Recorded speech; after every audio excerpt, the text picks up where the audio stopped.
உத்தரப்பிரதேச மாநிலம் பஹ்ரைச் மாவட்டத்தில் மேலும் 2 ஓநாய்களை பிடிக்கும் பணி மும்முரமாக நடைபெற்று வருகிறது. கூடுதல் விவரங்களை வழங்குவதற்காக செய்தியாளர் பார்வையில் களத்திலிருந்து நமது செய்தியாளர் ராஜு இணைந்திருக்கிறார். அவரிடம் பேசலாம்.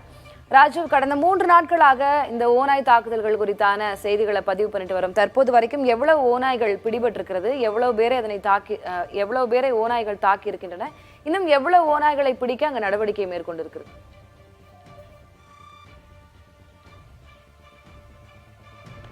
திலகவதி, கடந்த 3 நாட்களாகவே ஓநாய்கள் தாக்குதலுக்கு உள்ளான கிராம பகுதிகளில் பல்வேறு பகுதிகளுக்கு நேரடியாக சென்று அந்த கள சூழலை பதிவு செய்து வருகிறோம். அந்த வகையில் தற்போது வரை இந்த பகுதியில் 4 ஓநாய்கள் பிடிக்கப்பட்டிருக்கின்றது. வனத்துறையினர் வைத்த கூண்டுகளில் 4 ஓநாய்கள் சிக்கியிருக்கின்றது. மக்களுக்கு தென்பட்ட மொத்தம் 6 ஓநாய்கள்ல 4 பிடிப்பட்டுள்ள நிலையில மீதம் இருக்கக்கூடிய 2 ஓநாய்களை பிடிக்கும் பணியில வனத்துறையினர் ஈடுபட்டு வருகிறார்கள். ஆனால் இந்த கிராமம் என்பது சுமார் 35க்கும் மேற்பட்ட இந்த கிராமங்கள் ஒன்றாக இருக்கின்றது. இருப்பினும் ஒவ்வொரு கிராமத்திற்கும் இடையே பல கிலோமீட்டர் தூரங்கள் இருக்கின்ற காரணமாக வனப்பகுதியிலிருந்து அவ்வப்போது அந்த ஓநாய்கள் வருவது ஒரு வாடிக்கையாக இருப்பதாக கிராம மக்கள் நம்மிடையே கூறுகிறார்கள்.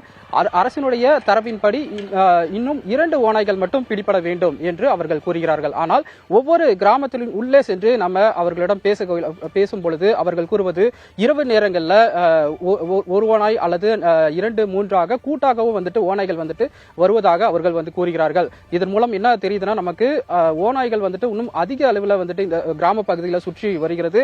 குறிப்பாக இந்த சமீபத்தில் பெய்த கனமழை, அதே போல வனப்பகுதியில் ஏற்பட்ட அந்த வெள்ளப்பெருக்கு காரணமாகவும் அங்க இருக்கக்கூடிய ஓநாய்களுடைய குகைகள் அளிக்கப்பட்டிருக்கலாம் எனவும், இதன் காரணமாக கிராமப்புறத்திற்கு உணவுகள் தேடி அவை வழி தவறி வந்திருக்கலாம் போன்ற விஷயங்களை கிராமவாசிகள் நம்மிடையே கூறுகிறார்கள். அதே போல வனத்துறையினரும் அவர்கள் தரப்பிடமிருந்து எடுக்கப்பட வேண்டிய நடவடிக்கைகள், குறிப்பாக பொதுமக்கள் இரவு நேரங்களில் வெளியே வர வேண்டாம். பல வீடுகளில் இங்கே கதவுகே கிடையாது. குறிப்பாக மின்சார இணைப்பு இல்லாத ஒரு மிகவும் பின்தங்கிய கிராமமாக தான் இது போன்ற கிராமங்கள் பார்க்கப்படுது.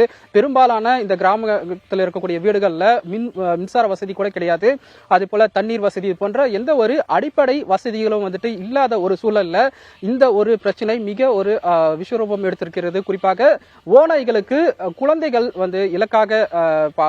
இலக்காக வைத்து குழந்தைகளை தாக்கி வருகிறது. இது மிகப்பெரிய ஒரு தலைவலியாக ஏற்பட்டிருக்கக்கூடிய நிலையில ஓநாய்களை சுட்டு பிடிப்பதற்கும் மாநில அரசு சார்பாக ஒரு உத்தரவு பிறப்பிக்கப்பட்டிருக்கின்றது.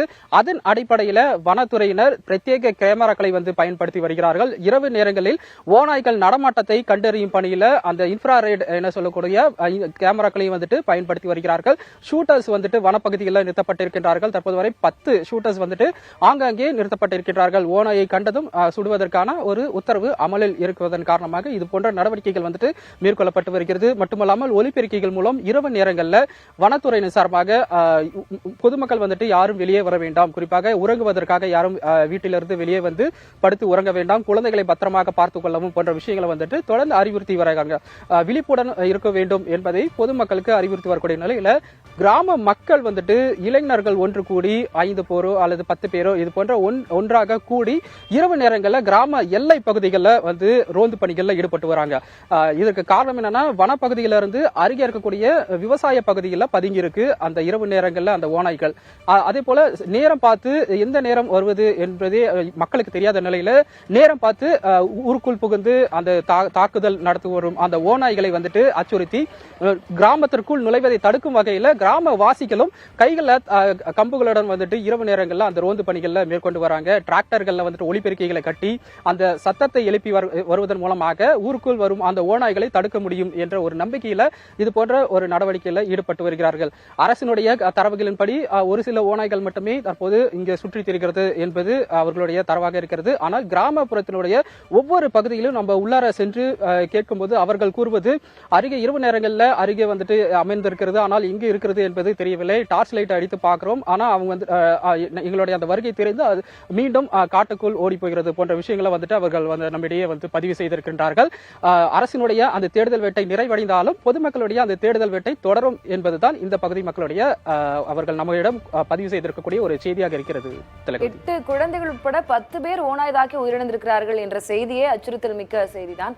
வனத்துறையினரும் காவல்துறையினரும் இணைந்து அதனை பிடிக்க நடவடிக்கை எடுப்பார்கள், மக்களின் நிம்மதியை உறுதி செய்வார்கள் என்று நாம் நம்பலாம். விவரங்களுக்கு நன்றி ராஜ்.